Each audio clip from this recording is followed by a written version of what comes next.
নমস্কার বন্ধুরা, food lover চ্যানেলে সবাইকে স্বাগত জানাই। আজকের আমার রেসিপি হলো দুর্দান্ত স্বাদের গোলবাড়ি স্টাইলে চিকেন কষা। তাহলে চলুন দেখে নেওয়া যাক আজকের ভিডিওটি। গোলবাড়ি স্টাইলে চিকেন কষা বানাবার জন্য একটা পেস্ট তৈরি করে নেব। তার জন্য মিক্সার জারে নিয়ে নিয়েছি একটা মিডিয়াম সাইজের টুকরো করে কেটে রাখা পেঁয়াজ, 1 ইঞ্চ আদা, 4টে কাঁচা লঙ্কা, ঝালটা আপনারা আপনাদের পছন্দ মতনই দেবেন, আর 20 কোয়া রসুন, আর দিয়ে দিয়েছি সামান্য পরিমাণ জল। এরপর একটা মিহি পেস্ট তৈরি করে নেব। পেঁয়াজ, আদা, কাঁচা লঙ্কা, রসুনের এইরকম একটা মিহি পেস্ট তৈরি করে নিয়েছি। গোলবাড়ি স্টাইলে চিকেন কষা বানাবার জন্য এখানে 1 কেজি পরিমাণ আমি চিকেন নিয়ে নিয়েছি। আপনারা চাইলে পরে কম বেশি পরিমাণ চিকেন দিয়েও রেসিপিটা তৈরি করতে পারেন। এখানে আমি 1 কেজি পরিমাণ উইথ বোন চিকেনটাকে পরিষ্কার করে ধুয়ে নিয়েছি। এইবার চিকেনটাকে ম্যারিনেশনের জন্য দিয়ে দিচ্ছি 3 টেবিল স্পুন পরিমাণ টক দই। এরপর পেঁয়াজ, আদা, রসুন আর কাঁচা লঙ্কার পেস্টটা দিয়ে দিলাম। মিহি করে যে পেস্টটা তৈরি করে রেখেছি সেটা দিয়ে দিলাম। এরপর দিয়ে দিচ্ছি 1/2 চা চামচ শাহি গরম মশলার গুঁড়ো, তারপর কাশ্মীরি লঙ্কার গুঁড়ো দিয়ে দিলাম, 1/2 চা চামচ ধনে গুঁড়ো দিয়ে দিলাম,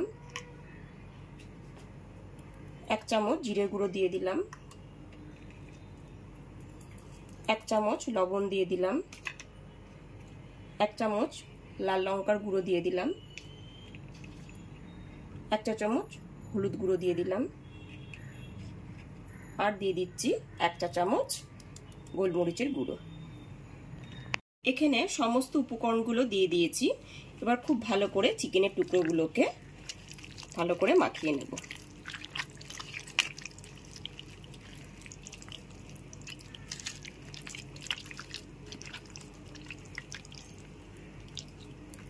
চিকেনের পিসগুলোকে খুব ভালো করে এখানে ম্যারিনেট করে নিয়েছি। এরপরে 1.5 থেকে 2 ঘন্টা আমি ঢেকে রেখে দেব। ম্যারিনেট করা চিকেনটাকে 1.5 থেকে 2 ঘন্টা রেখে দেব। গ্যাসের ফ্লেমটা অন করে একটা কড়াইতে 150 পরিমাণ সর্ষের তেলকে খুব ভালো করে গরম করে নিয়েছি। এবার তাতে দিয়ে দিলাম স্লাইস করে কেটে রাখা 2 মিডিয়াম সাইজের পেঁয়াজ। গ্যাসের ফ্লেমটা মিডিয়ামে রেখে স্লাইস করে কেটে রাখা পেঁয়াজের টুকরোগুলোকে হালকা করে ভেজে নেব।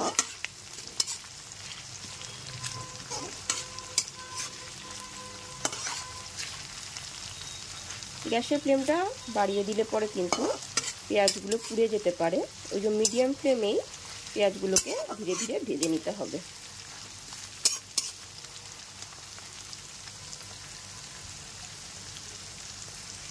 গ্যাসের ফ্লেমটা মিডিয়ামে রেখে মিনিট 3-4 সময় ধরে খুব ভালো করে পেঁয়াজগুলোকে ভেজে নিলাম।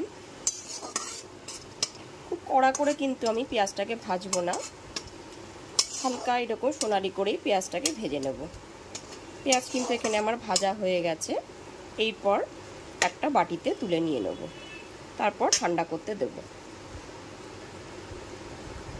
সমস্ত পেঁয়াজটাকে ভেজে এখানে একটা বাটিতে তুলে নিয়ে নিয়েছি। এবার কিছুক্ষণের জন্য ঠান্ডা করার জন্য রেখে দেব। পেঁয়াজ ভেজে তুলে রাখার পর ওই একই তেলের ভেতর দিয়ে দিলাম ফোড়নে 2 তেজপাতা, একটা বড় এলাচের টুকরো, 3 থেকে 4টে দারচিনির টুকরো, আর 2 ছোট এলাচ। গ্যাসের ফ্লেমটা লোতে রেখেই 30 থেকে 40 সেকেন্ড ধরে ভেজে নেব হালকা করে।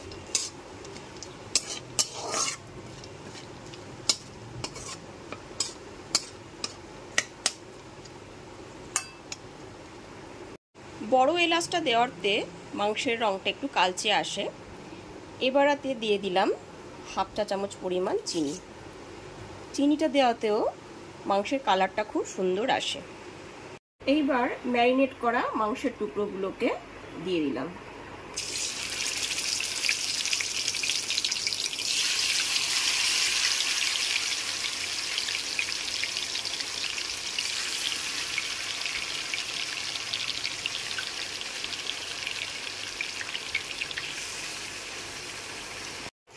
ম্যারিনেট করা মাংসের টুকরোগুলোকে দিয়ে খুব ভালো করে কষিয়ে নিতে হবে। গ্যাসের ফ্লেমটাকে এখানে লো টু মিডিয়ামে রেখেই সমস্ত মাংসের টুকরোগুলোকে খুব ভালো করে কষিয়ে নিতে হবে। পেঁয়াজ ভাজাগুলোকে ঠান্ডা করে মিক্সার জারে নিয়ে নিয়েছি। এবার এর একটা মিহি পেস্ট তৈরি করে নেব। লো টু মিডিয়াম ফ্লেমে সমস্ত মাংস টুকরোগুলোকে খুব ভালো করে কষিয়ে নিতে হবে। এখানে কিন্তু আমি কোনো রকম জল ব্যবহার করিনি, মাংস থেকেই অনেকটা জল ছেড়ে এসেছে। চিকেনটাকে এরকম ধীরে ধীরে কষিয়ে নিতে হবে। যেহেতু এটা 1.5 থেকে 2 ঘন্টা ম্যারিনেট করে রাখা আছে, ওই জন্য খুব তাড়াতাড়ি চিকেনটা সেদ্ধ হয়ে যাবে। এরপর এতে দিয়ে দিচ্ছি স্বাদমতো লবণ। ম্যারিনেশনের সময় আমি লবণ দিয়েছিলাম, সেই জন্য এখানে আন্দাজ মতোই লবণটা দিয়ে দিলাম। সমস্ত মাংসের টুকরোগুলোকে খুব ভালো করে কষিয়ে নেবার পর এর মধ্যে দিয়ে দিলাম পেঁয়াজ বাটাটা। মিক্সার জারে করে রাখা পেঁয়াজ বাটাটা দিয়ে দিলাম। এরপর পেঁয়াজ বাটাটা দিয়েও খুব ভালো করে কষিয়ে নিতে হবে।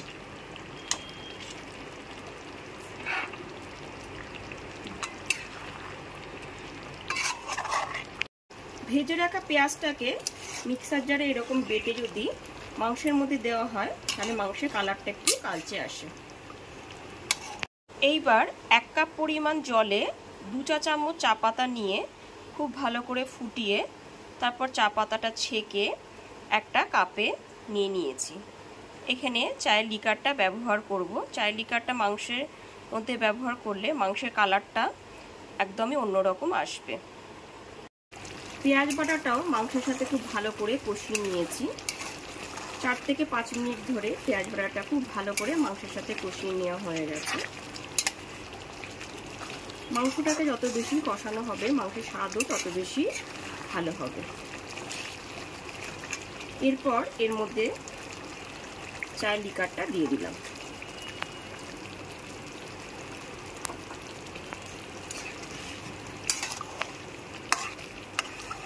গ্যাসের ফ্লেমটা এখানে মিডিয়াম টু হাইতে দিয়ে দিলাম। চায়ের লিকারটা দেওয়ার পরও আবার 10 মিনিটের জন্য ভালো করে সেদ্ধ হতে দেব। চায়ের লিকারটা দেওয়ার ফলে মাংসের কালারটা কিন্তু এখানে একদমই অন্যরকম হয়ে গেছে। আপনারা ভাবতে পারেন যে চায়ের লিকার থেকে কোনো গন্ধ বা কিছু আসবে, কিন্তু সেটা একদমই না। এখানে মাংসের চায়ের লিকারটা দেওয়ার ফলে মাংসের কালারটা কিন্তু একদমই অন্যরকম হয়ে গেছে। চায়ের লিকারটা যখন দিয়েছি তখন চিকেনটা 80% সেদ্ধ হয়ে গেছিল। এখন আবার পুরোটাই এখানে সেদ্ধ হয়ে গেছে। এরপর গ্যাসের ফ্লেমটা অফ করে দিলাম। ফাইনালি রেডি হয়ে গেছে আমার গোলবাড়ি স্টাইলে চিকেন কষা রেসিপিটি। এইবার গরম গরম এটি সার্ভ করব। গোলবাড়ি স্টাইলে চিকেন কষা রেসিপিটি কিন্তু রুটি, পরোটা, পোলাওয়ের সাথে খেতে খুবই ভালো লাগবে। তাহলে আমার রেসিপিটি যদি আপনাদের কাছে ভালো লেগে থাকে তাহলে অবশ্যই একটি লাইক করবেন আর কমেন্ট করে জানাবেন রেসিপিটি আপনাদের কাছে কেমন লাগলো। আর আমার চ্যানেলটাকে অবশ্যই সাবস্ক্রাইব করে দেবেন আর পাশে থাকা বেল আইকনটি অবশ্যই প্রেস করে দেবেন। ধন্যবাদ।